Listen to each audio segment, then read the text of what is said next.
ঘরে বসে রাফলি চেক করুন শরীরের heart, lungs, liver, kidney, brain ঠিক আছে কিনা।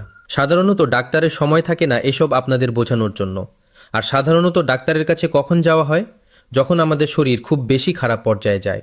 খুব বেশি খারাপ পর্যায়ে যাওয়ার অনেক আগে থেকেই আমাদের শরীর কিছু সংকেত দেয় যে ভবিষ্যতে কোনো একটা বড় সমস্যা হতে পারে।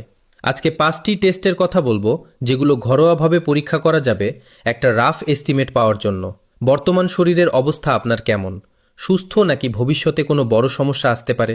1 নম্বর, এক পায়ে ঠিক এভাবে বৃক্ষাসনে দাঁড়িয়ে যান আর সাথে 50 থেকে 1 অবধি পেছন থেকে গুনতে থাকেন। এই ব্যালেন্সটা বিগড়ে না গিয়ে অন্তত 50 থেকে 20 অবধি গুনতে পারলেও আপনার ব্রেন সুস্থ আছে। একসাথে দুটি কাজ খুব ভালোভাবে করতে পারছেন। সেকেন্ড টেস্ট হচ্ছে হার্টের জন্য। একতলা অবধি উঠুন আর নামুন 3 মিনিট পর্যন্ত, হালকা একটু স্পিডে। 3 মিনিট পর অবশ্যই হাঁপিয়ে যাবেন, তারপর বসে রেস্ট নিন। অবজার্ভ করুন যে 3 থেকে 4 মিনিটের মধ্যে আপনার হাঁপানোটা একদম নর্মাল পজিশনে চলে আসছে কিনা। যদি 5 থেকে 6 মিনিট পরেও আপনি হাঁপাচ্ছেন, শ্বাস নিতে কষ্ট হচ্ছে, তাহলে হার্টে সমস্যা থাকতে পারে। যে কোনো একটা ফার্মেসি দোকানে গিয়ে 20 থেকে 30 টাকা দিয়ে ব্লাড প্রেশারটা মেপে নিন কনফার্ম হওয়ার জন্য। 3 নম্বর টেস্ট হচ্ছে লিভারের জন্য। একটা ফিতা নিন, নাভির ঠিক একটু ওপরে কোমরটা মেপে নিন। যদি ছেলে হয় 90 সেন্টিমিটারের ওপরে যাচ্ছে কিনা দেখুন, আর যদি মেয়ে হন তাহলে 80 সেন্টিমিটারের ওপরে মাপটা চলে যাচ্ছে কিনা দেখুন।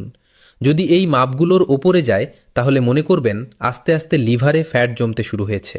এই মাপগুলোর ওপরে যত বেশি হবে তত বেশি লিভারে ফ্যাট জমতে শুরু হয়েছে। ওয়েট নিয়ন্ত্রণে আনতে হবে, আর ভবিষ্যতে ডায়াবেটিস হওয়ার সম্ভাবনাও থাকে। এবার 4 নম্বর টেস্ট লাংসের জন্য। একটা দীর্ঘশ্বাস নিন আর শ্বাসটাকে ধরে রাখতে চেষ্টা করুন 30 সেকেন্ড পর্যন্ত। ধরে রাখতে পারছেন কিনা দেখুন। 30 সেকেন্ডের পর যদি মাথা না ঘোরে, যদি তেমন একটা শ্বাসকষ্ট হচ্ছে না, সুস্থ আছেন, তাহলে আপনার লাংসটাও সুস্থ আছে। আর বাড়িতে পালস অক্সিমিটার থাকলে একবার চেক করে নিতে পারেন। 90 থেকে 100-র মধ্যে থাকলে এটা স্বাভাবিক।